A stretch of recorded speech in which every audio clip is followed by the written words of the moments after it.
Nous allons ouvrir nos Bibles dans Ésaïe chapitre 54, versets 1 à 10, avant de célébrer le mariage. Seigneur, donne-moi de ne pas être très long. Sinon, vous allez comme ça regarder à l'heure. Mon frère Messi, si tu as patienté pendant plusieurs années, tu peux patienter pendant quelques minutes. Ésaïe chapitre 55, versets 1 à 10, c'est le passage de base qui nous sert d'ossature durant toute cette année, nous parlons de l'année de l'élargissement et l'année de l'affermissement. Et la Bible dit, réjouis-toi stérile, toi qui n'enfantes plus. Fais éclater ton allégresse et ta joie, toi qui n'as plus de douleur, car les fils de la délaissée seront plus nombreux que les fils de celle qui est mariée, dit l'Éternel. Élargis l'espace de ta tente, qu'on déploie les couvertures de ta demeure. Ne retiens pas, allonge tes cordages et affermis tes pieux. Car tu te répandras à droite et à gauche, ta postérité envahira des nations et peuplera des villes désertes. Ne crains pas, car tu ne seras point confondu. Ne rougis pas, car tu ne seras point déshonoré. Mais tu oublieras la honte de ta jeunesse. Oh, je prie que ce matin, que l'Esprit de Dieu puisse faire un travail où la honte sera oubliée. Tu ne te souviendras plus de l'opprobre de ton veuvage. Donne-moi un amen de gloire. Car ton Créateur est ton époux. L'Éternel des armées est son nom. Et ton Rédempteur est le Saint d'Israël. Il se nomme le Dieu de toute la terre. Le Dieu de toute la terre, car l'Éternel te rappelle comme une femme délaissée et au cœur attristé, comme une épouse de la jeunesse qui a été répudiée, dit ton Dieu. Quelques instants, je t'avais abandonné, mais avec une grande affection, je t'accueillerai. Dans un instant de colère, je t'avais un moment dérobé ma face, mais avec un amour éternel, j'aurai compassion de toi, dit ton Rédempteur, l'Éternel. Il en sera pour moi comme des eaux de Noé. J'avais vérité contre toi et de ne plus te menacer. Quand les montagnes s'éloigneraient, quand les collines chancelleraient, mon amour ne s'éloignera point de toi et mon alliance de paix ne chancellera point, dit l'Éternel qui a compassion de toi. Et je prie, bien-aimé, alors que je prêcherai l'évangile, je veux aussi m'adresser à vous. Quand les montagnes s'éloigneraient, Messie, quand les montagnes, les collines chancelleraient, que ton amour pour Sifa ne s'éloigne point. Telle est ma prière pour toi ce matin. De même aussi ma sœur Sifa. Amen. Bien-aimés, rapidement, ce passage constitue l'ossature de notre année 2022. Plus les heures passent, plus les jours, les mois s'égrènent, plus le poids de notre responsabilité s'avère être grande. Parce que quand Dieu donne une vision, il donne aussi la provision. Il nous donne aussi la capacité, bien aimé, de réussir cette vision. Parce qu'il a mis tout le potentiel de la réussite en nous. Lorsque nous échouons, ce n'est pas le problème de Dieu, c'est notre problème. C'est parce que nous n'avons pas saisi ce que Dieu nous dit. C'est l'année de l'élargissement, c'est l'année de l'affermissement. Et je prie, bien aimé, qu'il y ait une personne dans ce lieu qui puisse élargir l'espace de sa tente, qui puisse affermir les pieux, qui fasse la volonté de Dieu que Dieu le veut. Alléluia. Bien-aimé, Dieu promet à Israël un honneur retrouvé, un bonheur retrouvé. Alors qu'Israël est en plein exil, le prophète annonce une nouvelle incroyable. Alors qu'ils sont en exil, en captivité à Babylone, et le prophète Ésaïe parle de la part du Seigneur. Il dit, prépare-toi car tu vas t'agrandir de tous côtés. Tu vas t'agrandir de tous côtés. Nous l'avons dit la dernière fois.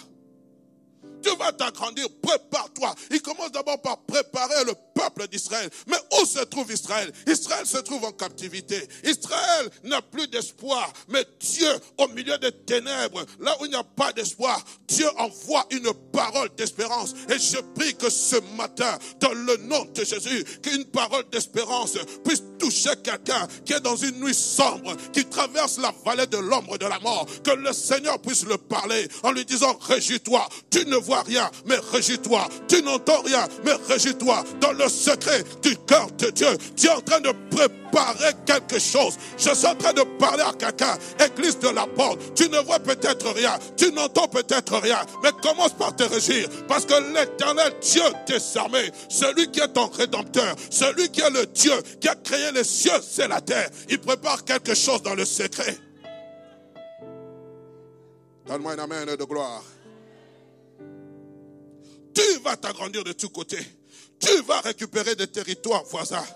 Les déshonneurs qui furent tiens, l'humiliation qui était ton partage, la honte qui fut ton lot depuis longtemps, font désormais partie de ton passé. Ça fait partie du passé. J'annonce à quelqu'un le temps de changement. 2022, c'est ton changement. Et le changement, c'est maintenant. Now is now. Pas demain. 2022, c'est ton lieu de changement. Il y a quelque chose qui se passe.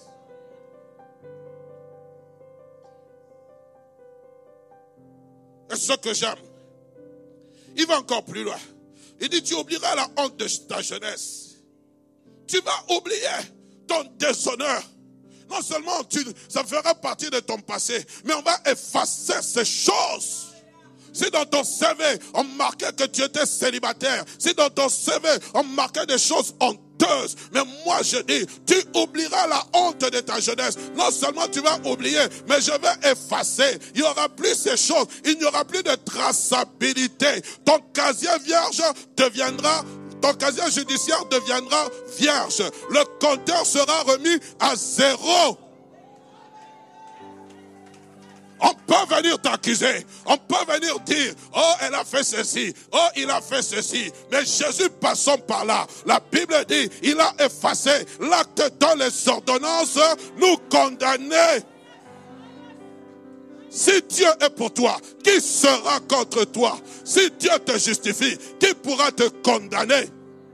Je dis à quelqu'un, tu as été justifié. Arrête de penser à ton passé. Oui, si ton passé était rempli de malédictions, si ton passé était rempli d'avortements, si ton passé était rempli de choses honteuses, Jésus est passé par là. On peut venir te rappeler, dire à cette personne, à la croix, il a pris mon péché. À la croix, il a pris mes fautes. À la croix, il a pris mon déshonneur. Et il m'a restauré. On est ensemble. Mais comment puis-je oublier le déshonneur subi? Comment puis-je oublier tout ce que j'ai subi dans mon passé? La réponse, nous la trouvons au verset 5e. Je lis avec une autre version. La Bible expliquée.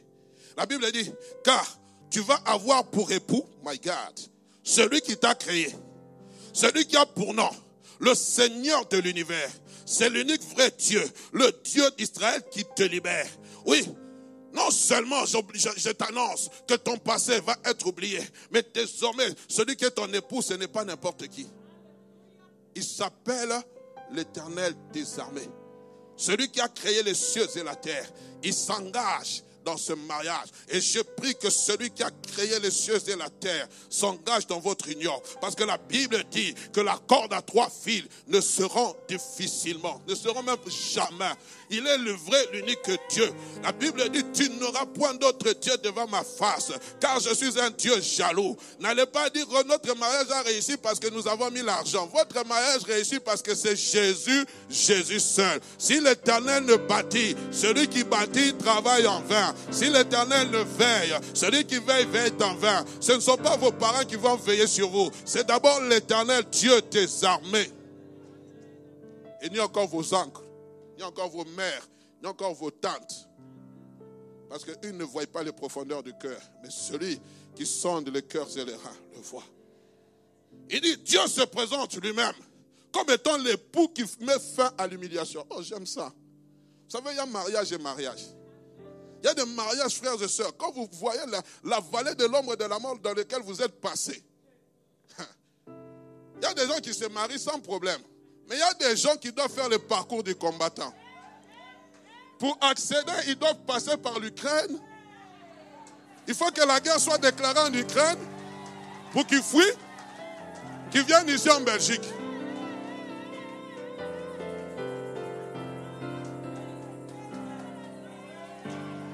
La guerre en Ukraine a créé le malheur des uns. Mais la guerre en Ukraine a créé le bonheur des autres. C'est ce que Dieu peut faire.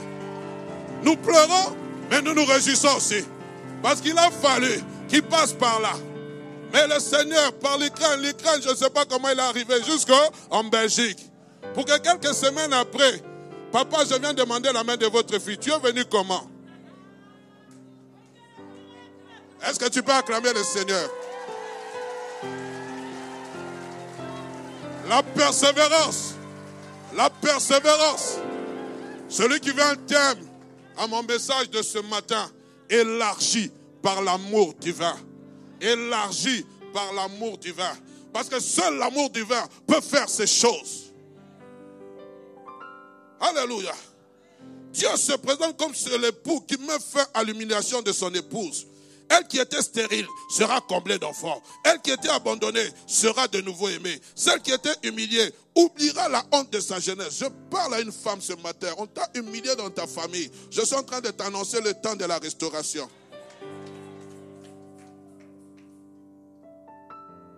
Non seulement il se présente en tant que tel, mais aussi il décrit son nom. La Bible dit, il se le présente comme moi. Remettez-moi le verset 5, s'il vous plaît, bien-aimé. Quand je cite un verset, prière de me le laisser là, s'il vous plaît. La Bible dit, l'Éternel des armées est son nom. En d'autres termes, frères et sœurs, le problème c'est lorsque nous lisons dans la version française, nous ne comprenons pas. Dans la version hébreu, on dit Jéhovah Shabbat, celui qui combat pour toi. Celui qui prend le combat en charge. Celui qui décide de combattre pour toi. Il dit, vous n'aurez pas à combattre dans cette affaire. C'est moi qui vais combattre. Gardez silence. L'Éternel combattra pour vous. Il y a longtemps que tu as voulu te justifier. Mais l'Éternel te dit, garde silence. C'est maintenant moi qui prends en charge ces choses. Il dit, on t'avait humilié. Maintenant, moi qui m'appelle l'Éternel des armées, je vais combattre pour toi. Je suis celui qui vient pour te prendre en charge. Et ce que j'aime encore, il n'a pas fini. Il dit, et ton Rédempteur est le Saint d'Israël. Le Rédempteur, c'est-à-dire celui qui te délivre. Non seulement il combat pour toi, mais il amène aussi la délivrance. Parce qu'on peut combattre et échouer. Mais avec Dieu, lorsqu'il entre dans l'affaire, il combat pour délivrer. Il combat pour affranchir. Il combat pour humilier ses ennemis. Oh Seigneur, merci. Parce que tu es mon Rédempteur.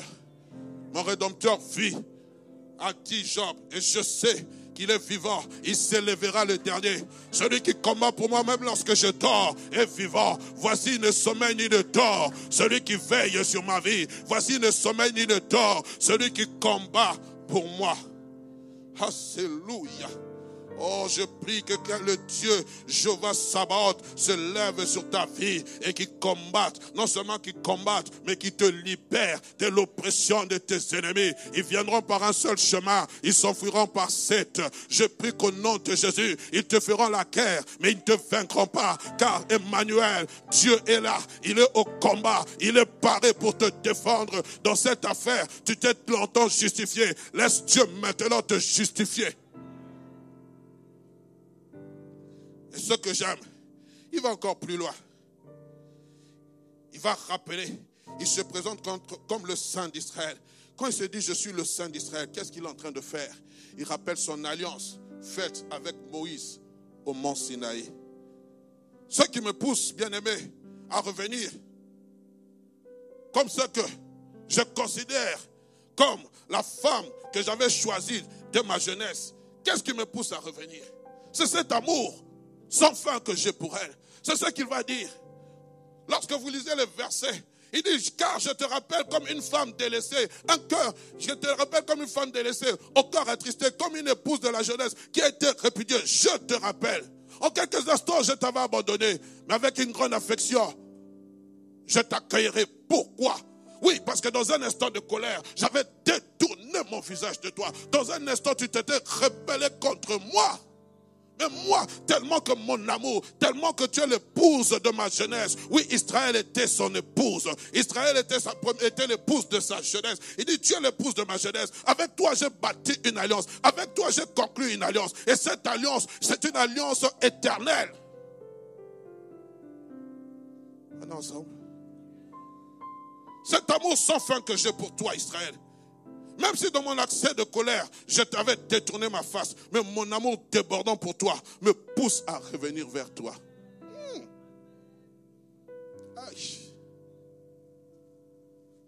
C'est pas facile, hein?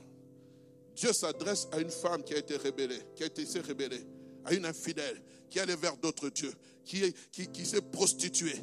Mais l'amour qu'il avait pour Israël l'a poussé. Pourquoi? Parce qu'il avait bâti une alliance d'amour avec elle. Certes, c'était une alliance de sang, mais c'était un sang, c'était une alliance d'amour. Dieu bâtit avec nous une alliance d'amour. Jean chapitre 3, verset 16, lorsqu'il a dit, il a tant aimé son fils, il a envoyé, pourquoi? Pour bâtir avec nous une alliance d'amour.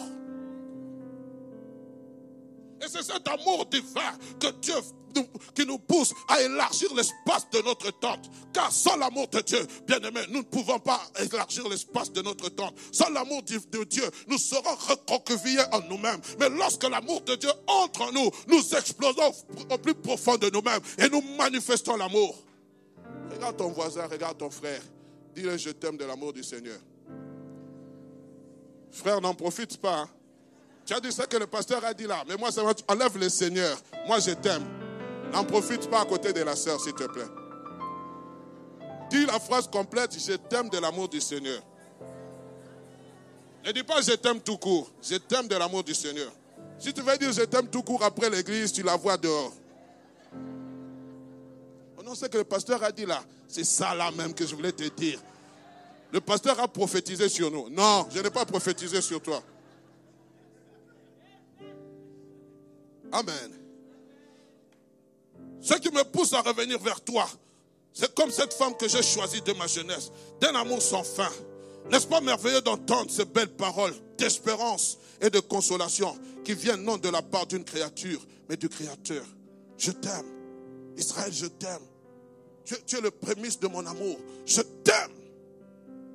Aujourd'hui, il est fort dommage que des époux, des épouses ne se le disent plus. On est devenu tellement vieux jeu. On a dit, le pasteur a dit, tu as entendu ce qu'il a dit. C'est ce que je t'ai dit.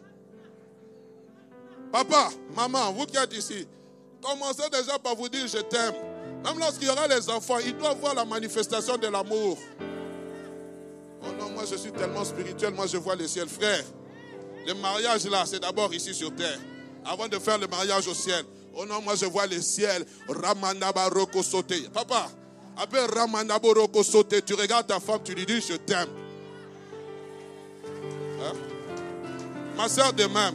Après avoir chassé les démons, tu regardes ton mari, tu lui dis je t'aime. Parce qu'on a aussi besoin de cet amour.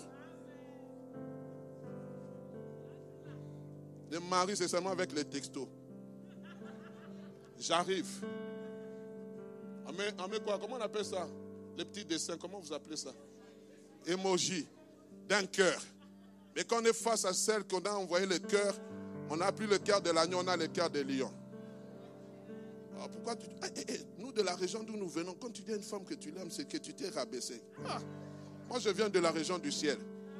Je n'ai pas honte de dire à ma femme je t'aime. Je n'ai pas honte de l'appeler de ce sobriquet, chou petit cœur. Ça me fait plaisir.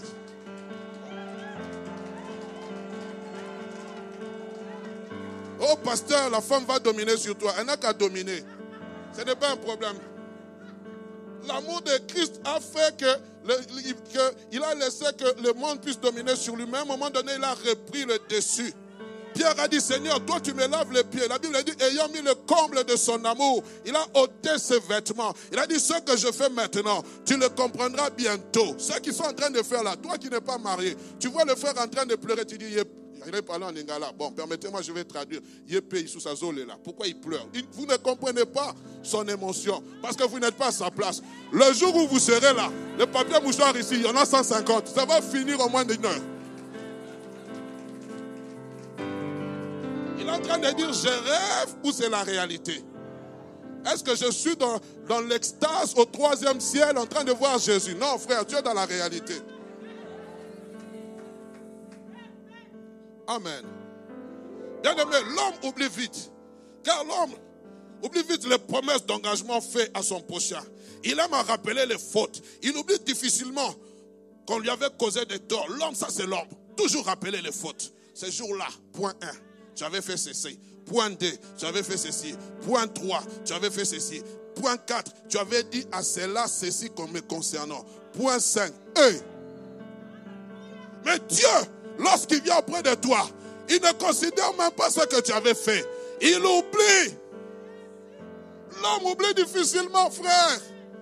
Ne viens pas rappeler, le jour du mariage, là, tu ne m'avais pas bien souri, frère. Oublie. Ma soeur, oubliez ça, oh. Oh, ça fait partie des stress de la vie. Du mariage. Souriez, vous êtes filmés. On est en train de vous prendre en photo. Amen. Mais Dieu, ce n'est pas ainsi. Son amour envers son peuple est éternel, inaltérable, inébranlable. C'est pourquoi chaque fois que nous trébuchons, il est toujours là pour nous relever. Chaque fois que nous trébuchons, il est toujours là par amour. Il dit, je te relève, je crois au potentiel que j'ai placé en toi. C'est pour cela le proverbe pouvait dire, 7 fois le juste tombe, 7 fois il se relève. Mais nous, lorsqu'une personne tombe, nous sommes les premiers à l'enfoncer. Nous sommes les premiers à les critiquer. Aujourd'hui encore avec les réseaux sociaux. My God. En l'espace d'une minute, vous avez vu le pasteur Rick? Non, on savait déjà. Il aime beaucoup crier, mais non, on savait déjà. Toi, tu sais quoi? Si tu sais, prie pour moi. Au lieu de m'exposer, prie pour moi. On est ensemble. Les personnes, bien aimées, qui ont surpris cette femme en flagrant délit d'adultère, qu'est-ce qu'ils ont fait? Ils ont condamné cette femme. Ils l'ont condamné. Il dit, la Bible déclare, Moïse déclare, mais ce que j'aime, il a dit, vous avez appris Christ venant, il n'est pas venu avec la loi, mais il est venu avec la grâce. Il a dit, vous avez appris qu'il a été dit, mais moi je vous dis. Pourquoi? Parce qu'à la loi, il a apporté la grâce. La grâce, c'est quoi? C'est le symbole de l'amour.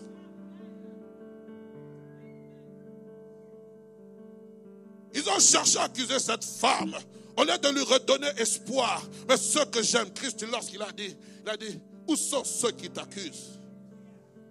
Waouh! Où sont ceux qui t'accusent? Il dit, ils ne sont plus là. Il dit, moi non plus, je ne te condamne pas. Mais va, ne pêche pas. Voilà le message qu'on doit donner aujourd'hui à cette génération.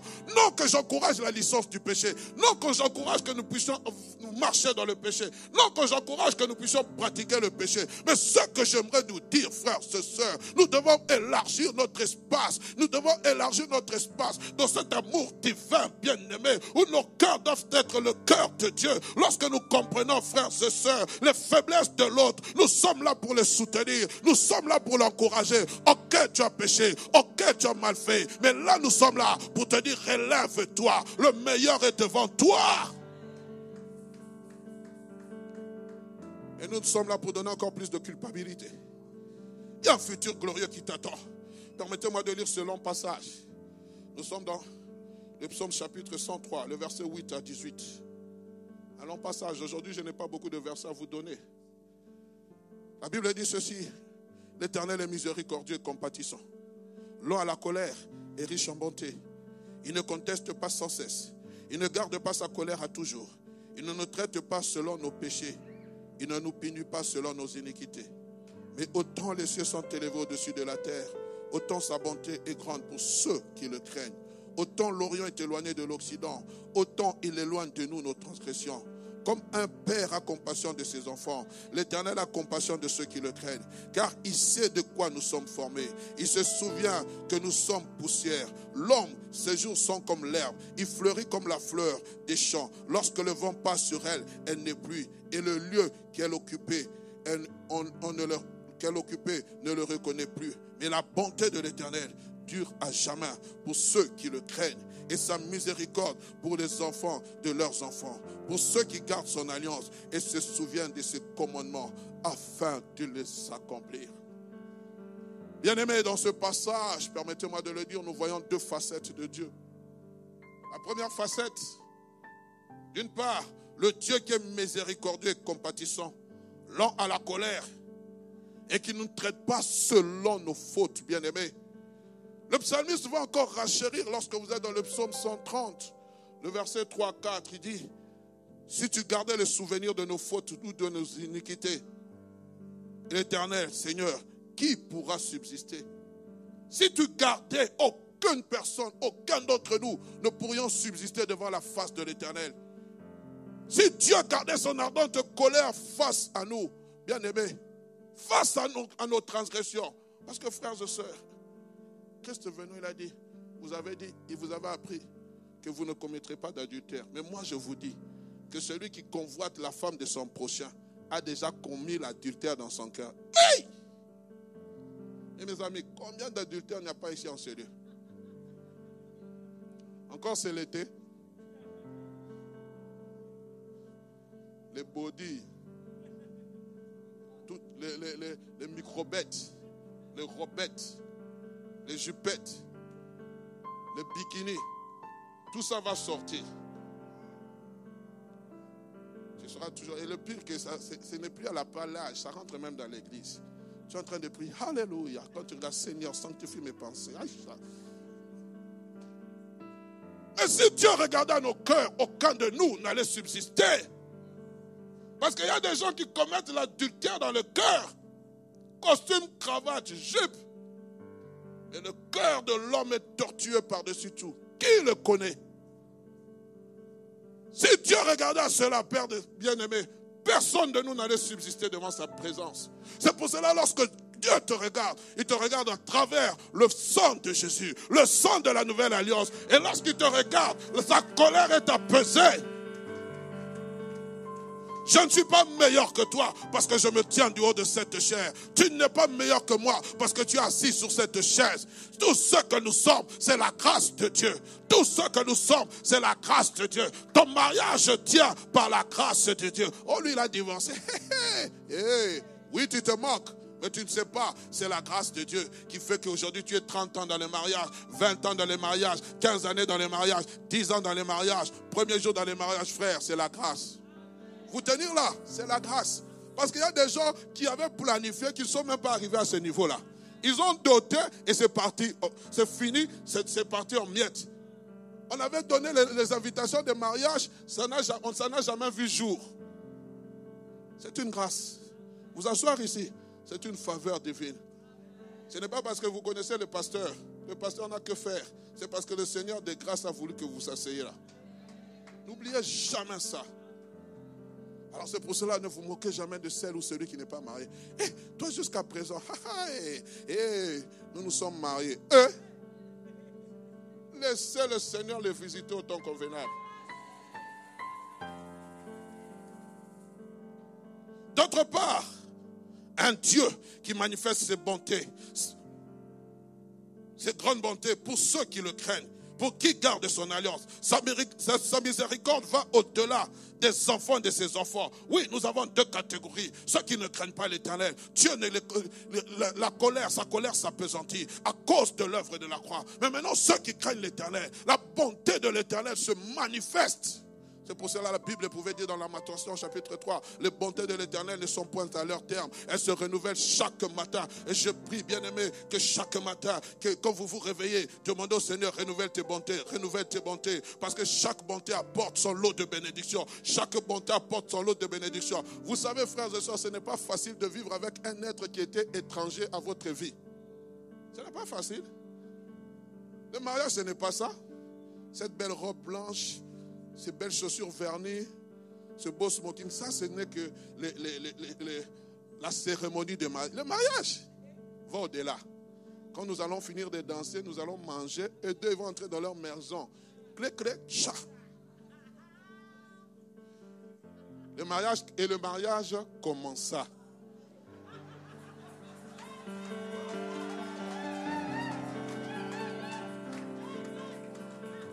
Chérie, apporte-moi de l'eau à boire. La première fois, on court. Chérie, prends l'eau.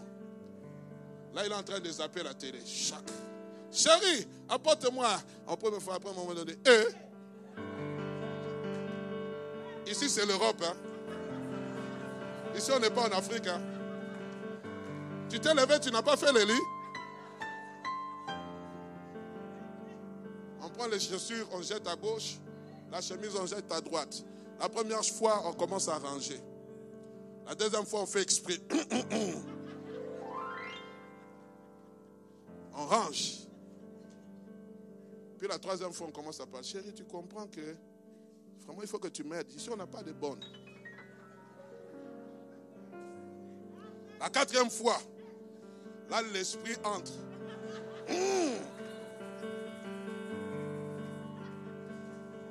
C'est ça le mariage. Mais dans toutes ces choses, nous sommes plus que vainqueurs par celui qui nous a aimés. Parce que l'amour triomphe de tout. En un instant, la colère peut venir. En un instant, l'amour va renverser la colère. Elle blague. Si elle était... Si à l'époque, quand je faisais le judo, je l'aurais déjà fait... Chukimata. Là, tu tiens seulement tes cheveux, tu dis, Saint-Esprit, aide-moi. Ah, Jésus est bon. Jésus est bon. Femmes, réjouissez-vous de ce que vous avez épousé des chrétiens. Marie, réjouissez-vous de ce que vous avez épousé des femmes chrétiennes. Car, il y a quelquefois le passé, lorsqu'il revient, Jésus-Christ s'élève, il te montre le sang. Il dit, mon sang a coulé pour que la colère n'entre pas dans la maison. Ah, Dieu est merveilleux. C'est lui qui manifeste l'amour dans nos vies. Alléluia. Et je prie que cet amour soit la base de toutes choses. Et il est en train de parler. Il dit, sa miséricorde va au-delà. Pourquoi?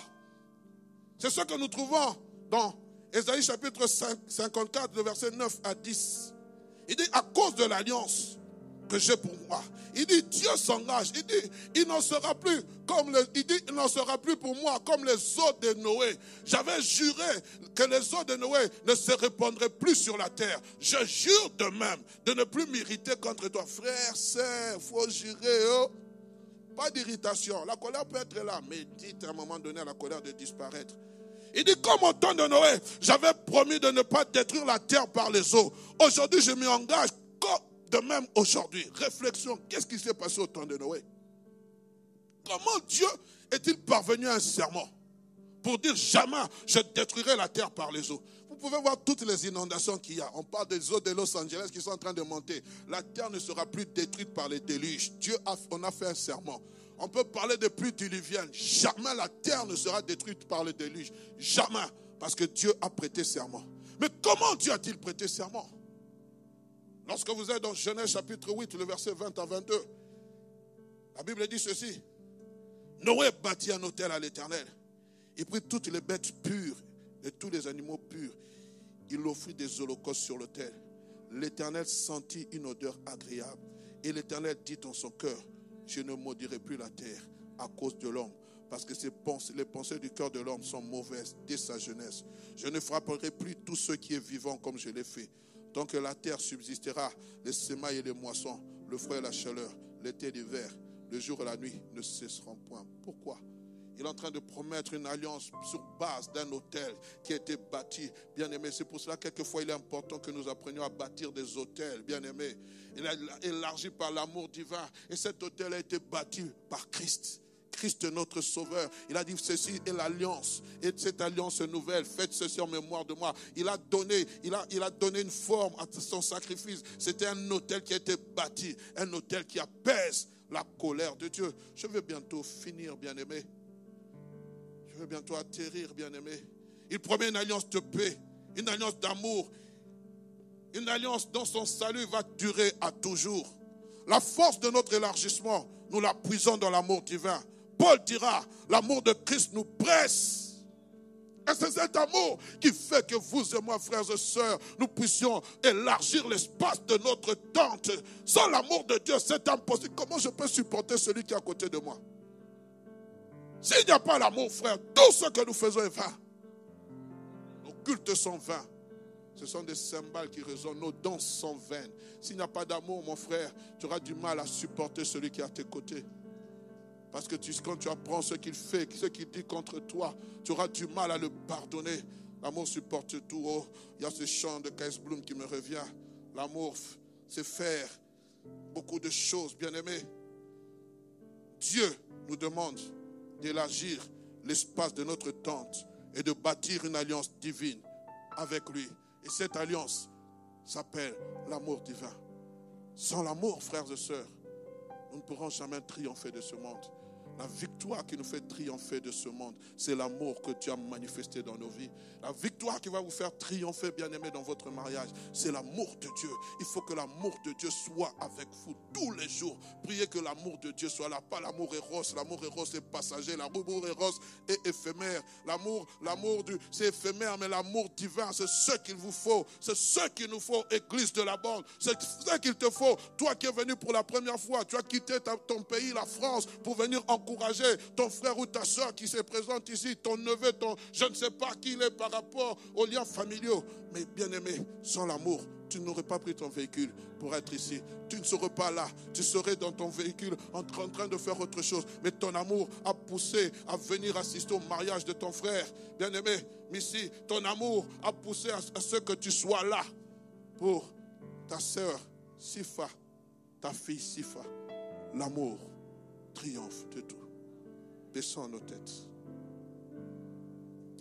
Éternel, en ce dimanche 24 avril 2022, nous voulons t'honorer encore pour ta parole. Je prie que cette parole nous fasse abondamment du bien. Nous voulons élargir l'espace de notre tente par l'amour divin. C'est cet amour, Dieu, qui t'a fait revenir auprès de ton peuple. Et c'est cet amour qui fera qu'aujourd'hui tu puisses sauver une âme, puisses la délivrer. Certes, nous sommes dans un moment de réjouissance, mais si tu sens en ton cœur que tu as besoin de reconnaître l'amour divin dans ton cœur, en toi, lève simplement la main. Ou si tu te lèves, nous voulons prier avec toi et pour toi. Avant de passer à cette cérémonie que nous attendons tous, tu as peut-être été invité, mais tu sens que ton cœur a besoin de cet amour. Ton cœur est loin de l'amour divin. N'aie pas honte. Dieu parle tantôt d'une manière, tantôt d'une autre.